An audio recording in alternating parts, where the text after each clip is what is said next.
Siguiente video. Seguimos.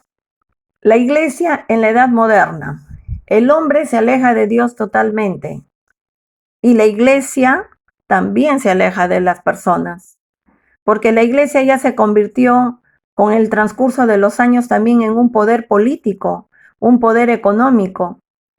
Como en esas épocas gobernaban los reyes, los grandes imperios en Europa, ¿no? Ellos dominaban, siempre iban de la mano con estos poderosos, la iglesia con los poderosos. Y la iglesia tenía más poder que el mismo rey, que los mismos imperios. Tenían más poder y tenían también riquezas, tenían también bienes.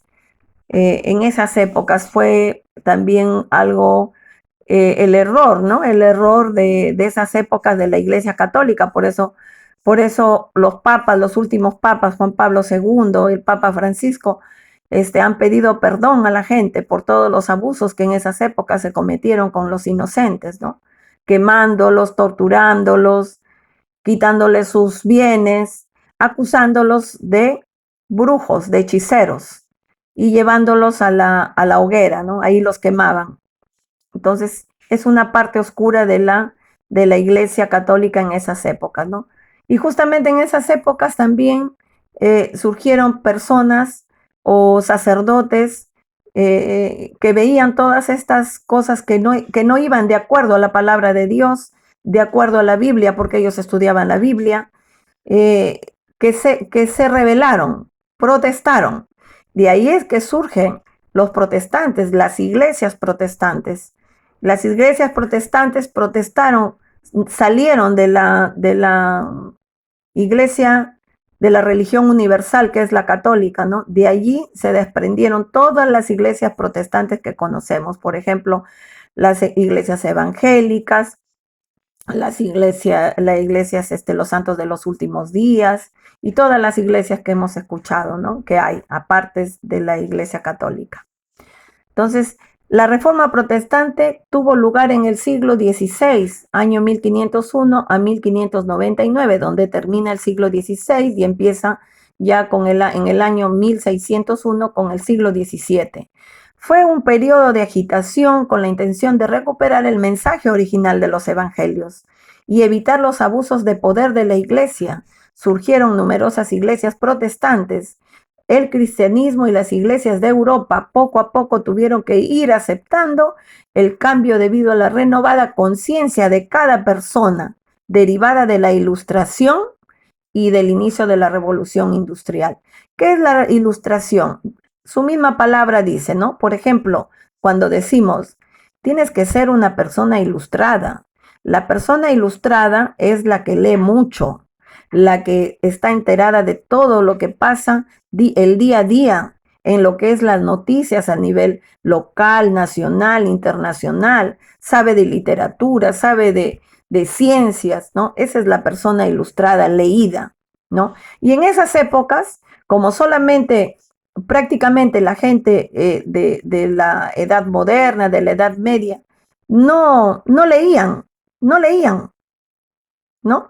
Por ejemplo, en la Edad Media la mayoría eran analfabetos y ahí se aprovechaban el poder por ejemplo, económico, político de los imperios, de los reyes con la iglesia, ¿no? De la gente, ¿no? De la gente que era inculta. Entonces, cuando aparece ya la Ilustración, donde todo el mundo tenía ya derecho a leer, a conocer, a saber, qué es lo que está pasando en mi localidad, en mi nación y alrededor del mundo, ¿no? Cambia, hay un cambio radical. Las personas comienzan a liberarse. La revolución industrial, aparecen las nuevas tecnologías industriales, aparecen los trenes a vapor, aparecen máquinas que reemplazan a las personas, llegan a reemplazar a las personas y esas personas ya iban quedando sin trabajo, ¿no? Por ejemplo, en el campo aparecen los máquinas, los tractores. Entonces, esas personas tenían que trabajar. Y esas personas comienzan a irse donde están las industrias, las fábricas. Comienzan ellos a buscar trabajo y van de la sierra o del campo, bajan a las grandes ciudades donde se encuentran las industrias. Entonces, eso fue un cambio radical, pero a la vez también como en la revolución industrial necesitaban mucha mano de obra, también hubo abuso y explotación, tanto en las horas de trabajo, trabajaban 24 horas prácticamente, 12 horas, 13 horas, 20 horas, según lo que dijeran los dueños de las fábricas. También hubo abuso en el pago de los obreros, se les pagaba una, un, una insignificancia, donde ahí comenzó a surgir también el capitalismo. Los dueños de las empresas, de esas industrias, se volvían millonarios con sus esclavos que los tenían a los obreros ahí sufriendo con una miseria y también explotándolos en el trabajo, ¿no? En las horas de trabajo. Surgieron cosas buenas, pero también a la vez malas, ¿no? En este caso, los protestantes lograron enseñar a la gente, ¿no? El verdadero significado de la palabra de Dios, ¿no? Los protestantes, la iglesia tuvo que cambiar también, la iglesia católica tuvo que cambiar su sistema, su técnica, su forma de ser una iglesia de la que no ayudaba a nadie a preocuparse por los feligreses, ¿no? A enseñarles cómo debe ser lo que manda Dios, lo que manda la palabra de Dios. Entonces, en esta forma hay un cambio radical, ¿no? Acá, por ejemplo, pasamos a la otra diapositiva y tenemos acá, a finales de la Edad Moderna y el desarrollo de la Edad Contemporánea, la Iglesia experimentó los efectos de la Ilustración, que ya les expliqué, que ya todo el mundo leía la Biblia, que ya todo el mundo podía saber lo último en noticias. Luego tenemos la revolución industrial, acá inventan el tren a vapor, y luego tenemos la revolución francesa. Aquí se terminó todos los abusos.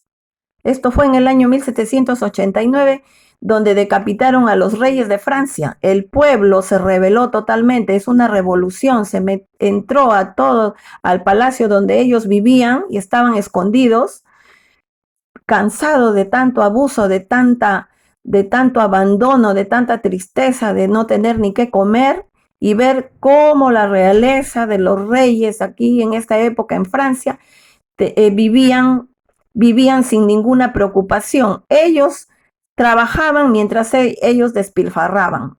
Los esclavos trabajaban, los obreros trabajaban mientras los reyes despilfarraban y vivían bien, ¿no? Entonces, entran al palacio, sacan a la reina, al rey, a sus hijos y los llevan a la guillotina y les cortan la cabeza. Y ahí empieza la revolución. Fue un ejemplo para todos los países que estaban dominados por esta clase de gobiernos dictatoriales, gobiernos imperialistas, ¿no? Pasamos a la siguiente separata, pero a la siguiente diapositiva, pero un momentito vamos a descansar, voy a tomar un poquito de aire, ¿no? Para poder seguir hablando y en breve estoy con ustedes.